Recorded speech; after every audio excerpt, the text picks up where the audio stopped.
So basically I forgot to tell you guys a few things. Number one, it has got dynamic swipe indicators at the rear.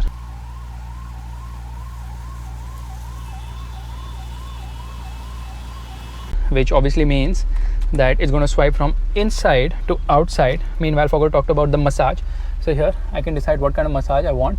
So it has got wave, it has got stretch, and it has got knead as well. And there are 3 settings for the same, so you can decide which setting you want to use. Anyways, let's get driving. Alright, we are all set to go, which means getting into drive mode. The car turns on because the stop start system turns off the car again and again. So we'll do one thing, we'll turn off the stop start system as well. Now this is actually the auto hold function. This is the stop start function, and right now we are in drive. So let's get into drive select.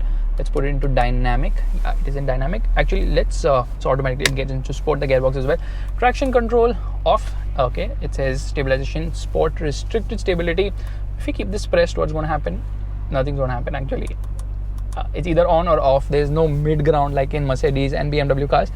Alright, air conditioning off as well. Let's put the full cluster on. Left foot on the brake, right foot on the accelerator, revving the motor.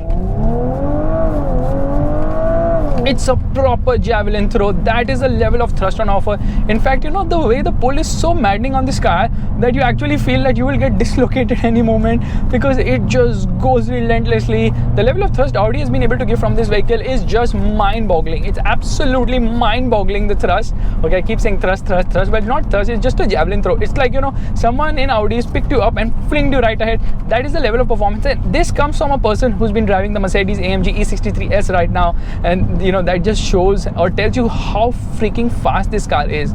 Okay, do you remember this? While doing the audio test in this video, I was playing this song. The song name is Panamera White. You know why? Because the engine of this car is shared with the Cayenne S as well as the Panamera S. It's a 2.9 liter unit. It's a V6, produces 450 horsepower and 600 Newton meters of torque.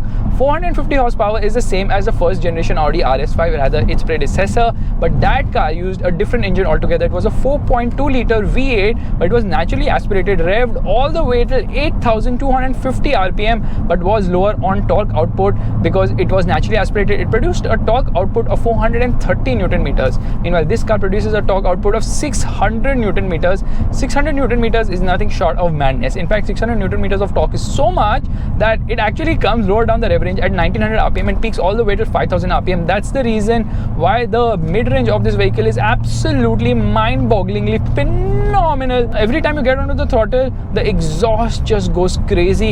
It has this deepness to it. Now, it could have been louder, it could have more cracks and pops and all those things, but you know, as I see it, they have got a great balance between madness and refinement, because the refinement of this motor is surreal. It feels supremely refined, it feels supremely sure-footed, and you know, at lower end of the speeds, or rather at low end of the rev range and at lower speed, you can barely hear the motor.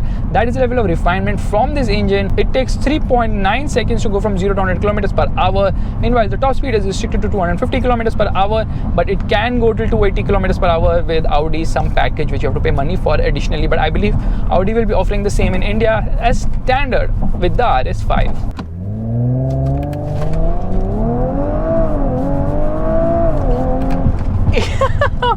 It sings its song so beautifully well. The turbos, the twin turbos, now the turbos have been banked into either of the V's, like they're twin turbos, so you know, when you get a V, it's banked over there, and the sound is really very nice, but somehow it's a bit mellowed. It could have been louder, it could have been more maddening, but the way this quattro system works, trust me, Mercedes and BMW can't even come close, because the level of what am I saying, the way the okay, I'm just missing words because it is just so maddening that I've just lost for words right now. But trust me, the way it delivers its power is super duper mind-bogglingly awesome.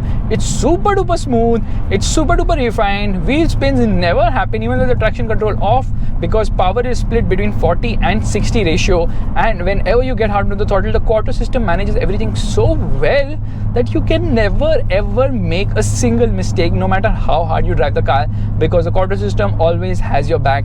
That is the way the power is channeled to all the freaking wheels. And this one uses a 8-speed torque converter gearbox, which is super duper quick with shifts. It's supremely fast, it's supremely refined, and you can get manual mode as well by, you know, clicking on any of the paddles. Now it says M5 M5 there. Oh my god, did it say M5? It should be saying M4 or M3. So we'll do one thing, we downshift M4 because that is the real competitor of this vehicle. The M4 also uses a 6-cylinder engine, but it's a straight 6 motor. However, the M4 actually produces lesser torque but more power depending on which variant you're talking about. Meanwhile, the C63S, okay, need to turn on the headlights. Yeah, so the C63S is the other rival of this vehicle. Now, the C63 is not available in 2-door coupe, but at least in India, it's available in the S variant, and that one has more power, has more torque, but isn't faster as well. This is the fastest car in the segment because this is the only one which uses quattro all-wheel drive system. Meanwhile, even though it has lesser power and torque when compared to its rivals, it still manages to be faster than them by 0.3 seconds. That's the importance of the quattro system. That's the importance of being able to put all that power down, and that's where Audi really differentiates itself by giving you something which makes sure that all that power doesn't go wasted and you can put it down very smoothly and sure-footed as well. Fuel economy is a respectable between 5 to 7 kilometers per liter, but how does it manage that? Firstly, when compared to the Mercedes, it's 2 cylinders down. But most importantly, it has something known as cylinder on demand, or rather cylinder deactivation technology, which will deactivate 2 cylinders when you're easy on the throttle, and thus it actually increases the fuel economy of this vehicle. Meanwhile, that's not all. It's also got a stop-start system. Those other cars I was talking about, they really don't get a stop-start system because those brands are like, okay, if you're buying a car for performance, you really do not need to conserve fuel. Fuel tank capacity is 58 liters, which I think is on the smaller side, and there are 4 drive modes on offer. There is comfort, there is auto, there is dynamic, and there is individual. But what all does it change? Well, only 3 parameters are changed. One is obviously the engine and the gearbox. The other is the steering. They call it the dynamic steering. And the third thing is the exhaust, because the butterfly valves open and makes it sound louder and more beefy as well, with some cracks and pops on overrun if you're lucky. But it's no E63 in that regard, which is just maddening. And the M5 too, it keeps cracking. Like the M5 and the E63 can be called as proper Diwali material. This one not so much, but then again it competes in a segment which is lower, and the C63 as well as the M4 are on par with the Audi as far as weight goes. Yeah, this might be slightly heavier due to the quattro all-wheel drive system, and of course because it's a 2-door, that weight saving is there. Meanwhile, the Mercedes C63 being a full-bodied sedan is obviously slightly heavier due to the rear doors. That said, as you can see, talk about the C-Class, there it is. Get into the gas. There is just instant response. Want to manually take control of things, like I told you, you can touch the pedals, but you can also slot this on the left, and once you do that, it engages manual mode. You can shift gears like this as well. You heard the downshift? It will not upshift unless and until I do so, holding on to a gear at around 7,000 RPM. But I have driven the earlier Audi RS5, and that one was an absolute beast because the way it used to redline all the way was just mind-numbing awesome. Now you can see it does crash through bad roads, or rather bad parts of the road, but ride quality is quite acceptable and much better than the Mercedes E63, which I'm driving right now. By the way, the Mercedes E63 has a better ride than the BMW M5, so it gives you a good picture of how good the ride is there on this Audi. Now this one is using optional wheels, but if you opt for the standard wheels, which happen to be 19 inches with slightly higher profile rubber, the ride quality will be even better. But there's no air suspension on offer, there's no adaptive suspension, none of that, so no adaptive dampers either. But that should have been offered, considering this is the top of the line Audi in the A5 range.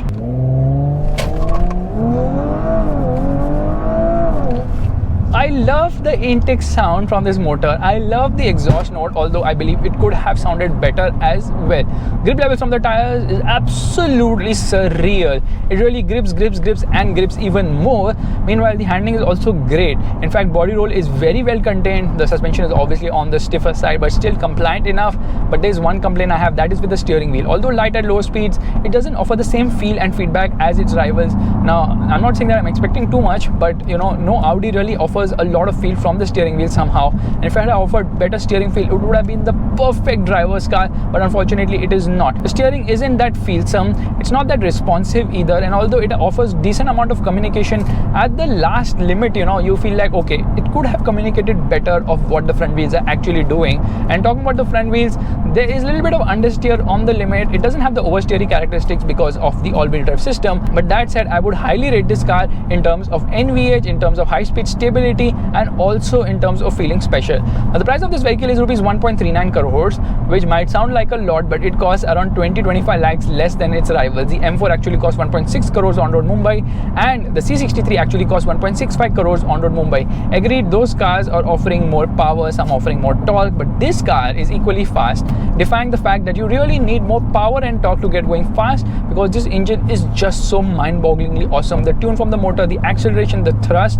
and of course the overall looks make this vehicle really stand out from the rest. Audi believes that if you're buying an RS model, you don't have to be subtle like a BMW M5 or Mercedes E63 or the Mercedes C63 or the BMW M3 either. You have to show them, look what I've got.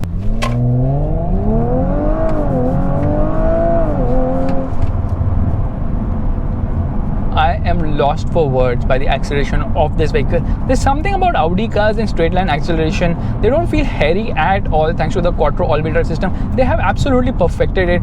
I know they actually channel power, in equal ratio front and back, like 40-60 compared to Mercedes, and obviously BMW as well, whose all-wheel drive systems usually channel power to the rear wheels and then actually start channeling power to the front wheels as well when they detect some loss of traction. So they're more rear biased as such. Audi's balance is really very great because the acceleration is so mind-numbing, and it's really the control, it's really the feel from the motor. Somehow I don't know why this motor feels so fab somehow. I've driven the Panamera S on the Booth International circuit. Trust me, this engine is an absolute rocket ship without a doubt. It's really that massive torque band which makes it stand out so much, because once you get hard onto the gas, and the lag is very well contained lower down in spite of the twin turbos, so drivability is also great. But it's usually the fact that the way the mid-range pulls it all the way till the top end is so mind-numbing that you keep going on and on and on and on, and there's so much relentlessness in the way this motor is able to thrust forward. It doesn't let go at all. It just pulls like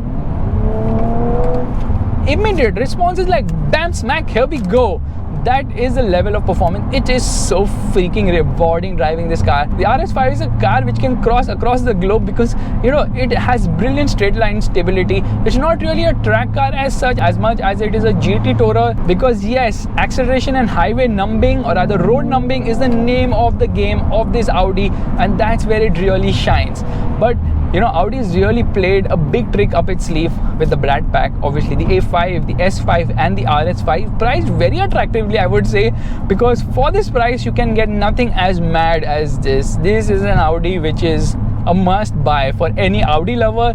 If you're going to pick up Arjun, if you want truffles, if you've forgotten your bag, this is the car which will come in use. Although I'm not too sure about the boot space in this vehicle, so Arjun's bags can take a hike, but let's go and get some truffles, said no Audi driver ever. So guys, this is my vlog of the Audi RS5, a brilliant car. RS, OMG, sorry, the AMG and M3 of the most fantastic piece of engineering precision, and every time and every stop doing this fan thingy.